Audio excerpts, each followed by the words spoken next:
You're about to discover why your discipline fails repeatedly, and it has nothing to do with willpower. In the next few minutes, I'm going to show you 6 Stoic foundations that Roman emperors and Greek philosophers used to build unbreakable discipline. These aren't motivational tricks that last 3 days. They're mental pillars that can improve your life by 150%, and they'll work even when you're tired, unmotivated, or completely lost. If you're exhausted from empty promises about discipline, stay. Because what the Stoics discovered 2,000 years ago will completely change how you see self-discipline forever. Most people think discipline is about forcing yourself to do things you hate. It's about waking up at 5 in the morning even when you want to die. It's about ignoring exhaustion. It's about being a relentless productivity machine. And that's exactly why 95% of people fail. Because that's not real discipline. That's self-torture disguised as virtue. The Stoics understood something that modern productivity culture has completely forgotten. True discipline isn't about brute force. It's about mental architecture. It's about building internal systems so solid that the right action becomes the path of least resistance. And it all starts with the first Stoic foundation. Foundation 1. Premeditatio Malorum. Discipline is born from anticipation. Seneca, one of the greatest Stoics who ever lived, practiced something that seems completely counterintuitive to our culture, obsessed with positive thinking. He called it Premeditatio Malorum, and it literally means negative visualization. Every day before doing anything important, Seneca spent time imagining everything that could go wrong, not in a neurotic or paralyzing way, but strategic and deliberate. He asked himself, what's the worst possible scenario? What if I fail completely? What if everything falls apart? Now you might be thinking, won't this make me more anxious and less disciplined? And the answer is absolutely not, for the opposite reason. Lack of discipline usually doesn't come from laziness. It comes from unexamined fear. You procrastinate on that project not because it's hard, but because your brain has built an imaginary monster around failure. You avoid starting that business, that workout, that book, because there's a vague and undefined terror of what might happen if you try and fail. Premeditatio Malorum kills that monster by bringing it into the light. When you actually examine the worst-case scenario, something magical happens. You realize it's not as terrible as your imagination was whispering in the shadows. I'll start this business and fail. Maybe. So what? I go back to my previous job. I learn valuable lessons. I try again with more wisdom. Nobody dies. My identity doesn't disintegrate. The earth keeps spinning. The Stoics understood that fear of failure is always worse than actual failure. Always. So they removed fear's power by looking it straight in the eyes before acting. When you do that, when you really contemplate the worst scenario and realize you can survive it, something inside you breaks free. The internal resistance disappears, and suddenly, starting that difficult task no longer feels like climbing Everest. It just feels like the next logical step. But here's the part most people miss. Premeditatio Malorum isn't about preparing for failure. It's about removing the fear that prevents you from acting with total discipline. When Seneca visualized losing all his wealth, it wasn't to resign himself to poverty. It was to free himself from the fear of poverty, so he could act with complete courage. When Marcus Aurelius contemplated his own death every morning, it wasn't morbid, it was liberating. Because if you can face death, you can face any lesser challenge. So here's your first practice. Before any important task, especially those you're avoiding, ask yourself, what's absolutely the worst that can happen? Be specific, write it down if necessary, and then ask, can I survive this? The answer is almost always yes. And in that yes lives your newly discovered discipline. Foundation 2. The evening review. Discipline is built in reflection. Every end of day, without exception, Seneca did something he considered more important than any task of the day. He closed the door, sat in silence, and conducted a complete examination of himself. It wasn't about punishing himself or feeling guilty. It was a forensic, clinical, honest process of self-evaluation. He asked himself 3 simple but deeply transformative things. What did I do well today? What could I have done better? What did I learn? Think about this for a moment. How many people do you know who actually stop every day to consciously evaluate their actions? Most of us live on autopilot, repeating the same mistakes indefinitely because we never create the space to examine our patterns. We're like ships without captains, adrift in the currents of circumstances. The Stoic Evening Review transforms you into the conscious captain of your own life. But here's the hidden power of this practice. It creates a feedback loop that improves your discipline exponentially over time. When you know you're going to evaluate your actions at the end of the day, you act differently during the day. It's like having a coach watching every move in training. You naturally try harder, pay more attention, correct mistakes in real time. Your awareness expands. And there's something even deeper happening. The Evening Review destroys the illusion that kills most people's discipline, the illusion that you're not progressing. You know that terrible feeling that you're working hard but getting nowhere? That's usually not true. It's just that you're not measuring or observing your progress. Small improvements are invisible day to day, but when you consciously document them through the Evening Review, they accumulate into irrefutable evidence of growth. The Stoics were obsessed with virtue, and for them, virtue wasn't a nebulous abstraction. It was something you practiced, measured, and improved every day. The Evening Review was the tool that transformed vague intentions into concrete development. Seneca wrote that he never slept before asking these 3 questions. Never. Because he understood that an unexamined day is a wasted day no matter how productive it seemed. Here's your second practical pillar. Reserve 5 minutes every end of day, non-negotiable. Grab a notebook or open a document. Write these 3 questions and answer honestly. What did I do well today? Celebrate it, even if it's small. What could I have done better? Without judgment, just observation. What did I learn? 1 lesson, 1 insight, anything. Do this for 30 days and you won't recognize your discipline. Foundation 3. The morning examination.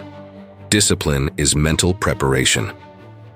If the Evening Review looks backward, the morning examination looks forward. And Marcus Aurelius, Emperor of Rome and one of the most powerful Stoics in history, started every day with this ritual. While still in bed, before facing the demands of the empire, he mentally prepared himself for what was coming. And what's fascinating is that he didn't visualize a perfect day. He deliberately imagined encountering irritating people, frustrating situations, unexpected obstacles. He wrote in his meditations, "When you wake up in the morning, tell yourself, the people I deal with today will be meddling, ungrateful, arrogant, dishonest, jealous, and surly. They are like this because they can't tell good from evil." Does this sound pessimistic? It's not. It's the opposite. It's strategic preparation that protects your discipline from the biggest threats, surprise and reactivity. Here's the brutal truth about discipline. It collapses in the moment of emotional surprise.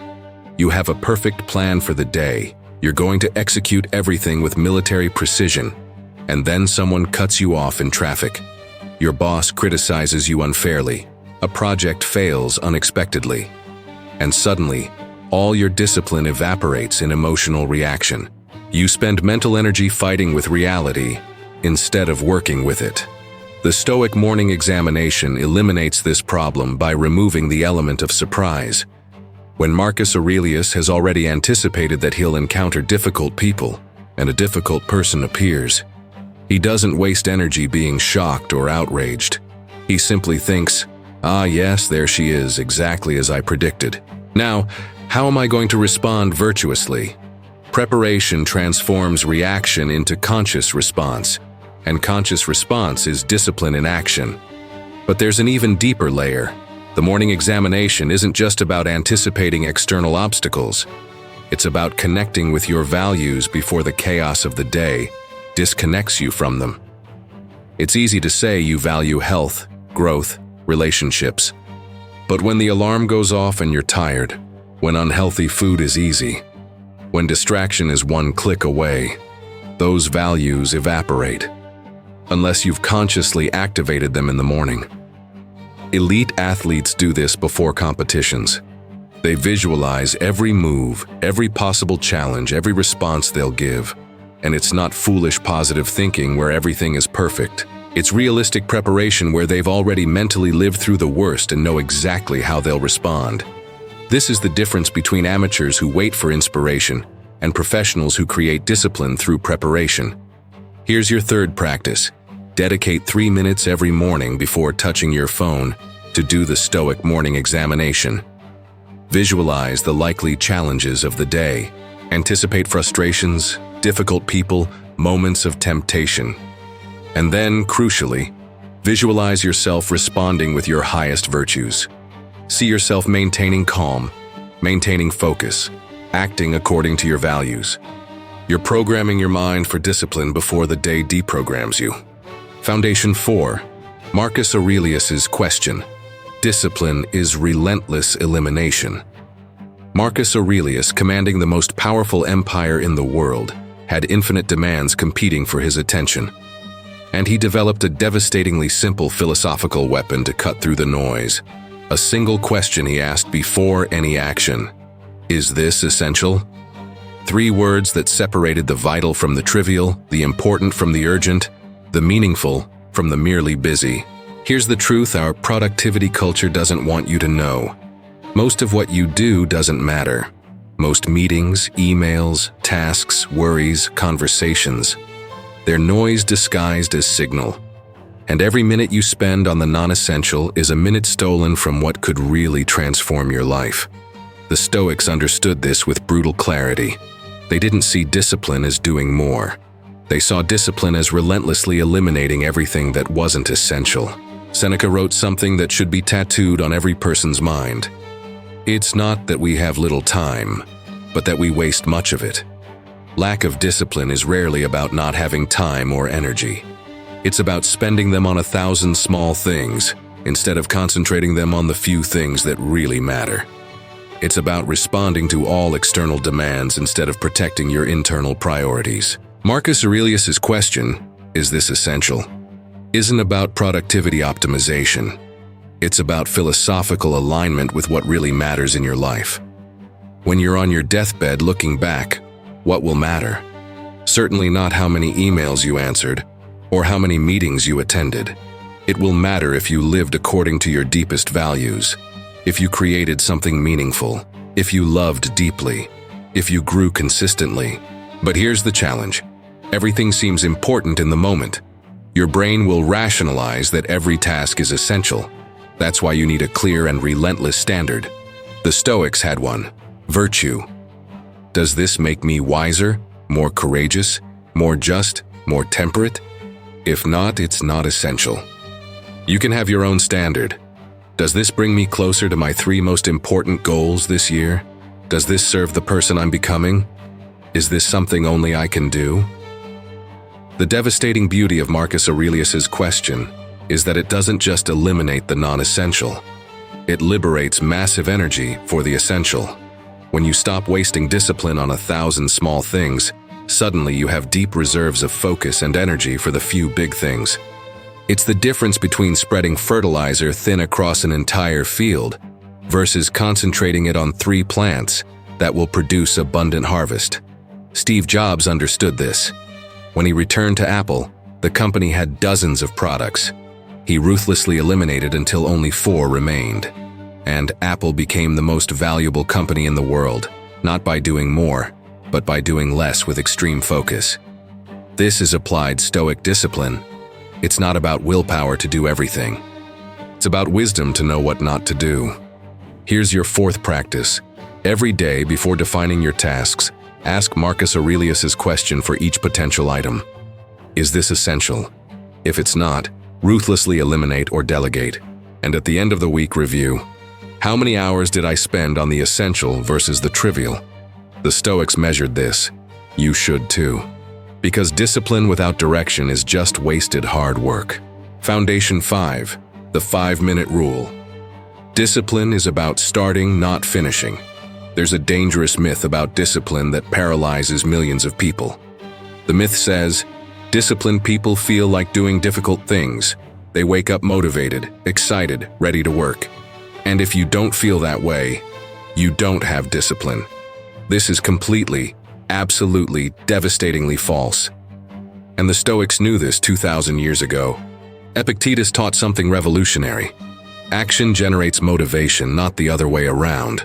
You don't wait to be inspired to act. You act, and inspiration appears during the action. The Stoics didn't wait to feel like it. They had systems that guaranteed they would start, regardless of how they felt. And one of the most powerful is what I call the 5-minute rule, an adaptation of Stoic principles. It works like this. When you're avoiding a task, instead of committing to the entire task, you commit to just 5 minutes. Just 5. You can do anything for 5 minutes, no matter how unmotivated you are. It doesn't need to be perfect. It doesn't need to be productive, you just need to start. And here's the magic, most of the time once you start, you continue. Why? Because the biggest barrier isn't doing the work. It's the initial resistance of starting. Your brain builds this huge wall of resistance while you're thinking about the task.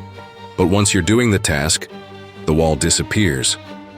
The Stoics understood that excessive contemplation paralyzes, but action creates momentum. Like an object in motion tends to stay in motion, a person acting tends to keep acting. Marcus Aurelius wrote, "Don't be ashamed to need help.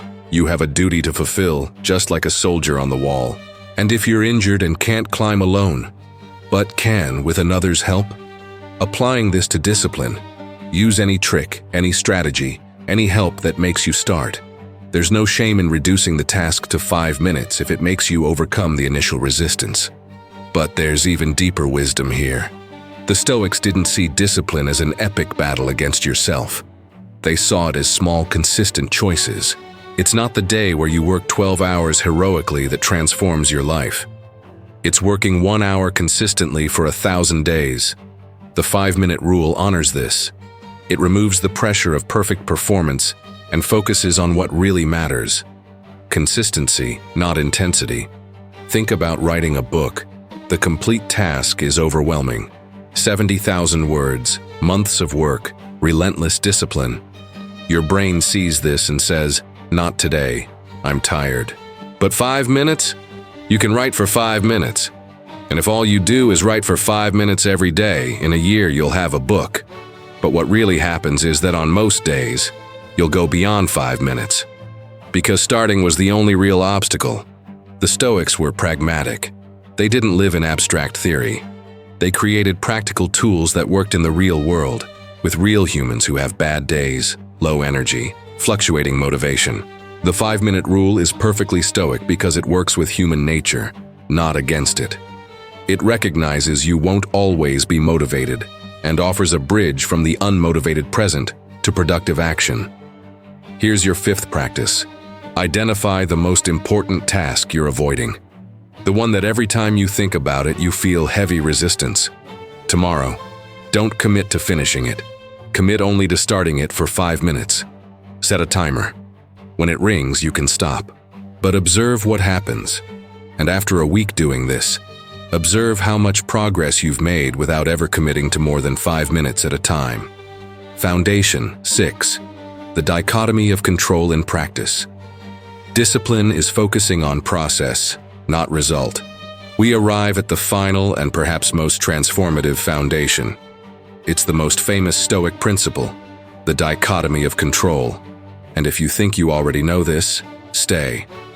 Because most people understand the concept, but completely fail to apply it where it really destroys discipline, in the relationship between process and result. Epictetus said something that should be the mantra of every person seeking discipline. Do the best you can with what's under your control and accept the rest as it happens. Simple in theory, devastatingly difficult in practice, because our brain is obsessed with results. You don't discipline yourself to exercise. You discipline yourself to lose weight, gain muscle, become attractive. You don't write consistently. You write to publish a bestseller, and it's exactly this obsession with results that kills your discipline. Here's why. Results aren't totally under your control. You can do everything right and not get the result you want. You can write a brilliant book and nobody reads it. You can work hard and not get the promotion. You can eat perfectly and train consistently, and your body doesn't respond as expected. And when you tie your discipline to results, you're building on quicksand. Because when results don't come, your discipline collapses. The Stoics had a radical solution. Focus totally on the process, which is 100% under your control, and completely detach from the result, which isn't. Your job is to write 1,000 words every day. It's not to make the book a bestseller. Your job is to train 4 times a week with intensity. It's not to control how your body responds. Your job is to do your best possible work. It's not to control if your boss recognizes it.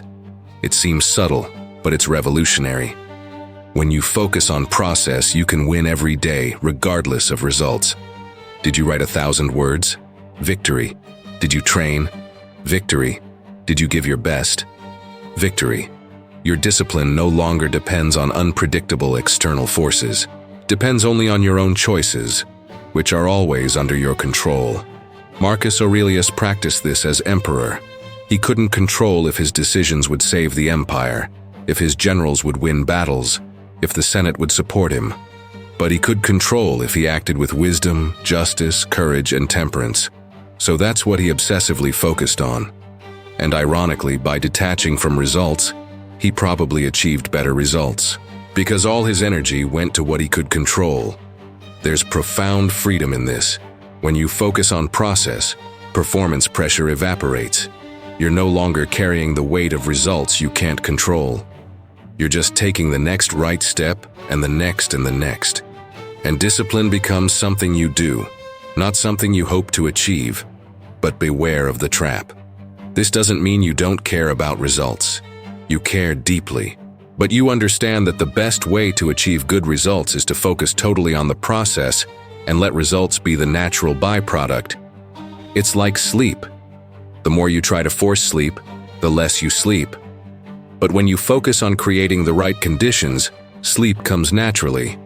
Think of a Stoic archer. He controls his posture, his breathing, his focus, the moment he releases the arrow. All of this is process. But once the arrow is in the air, he no longer controls it. The wind can change. The target can move. The arrow can have a defect. His discipline is in releasing each arrow with perfect mastery, not in hitting every target.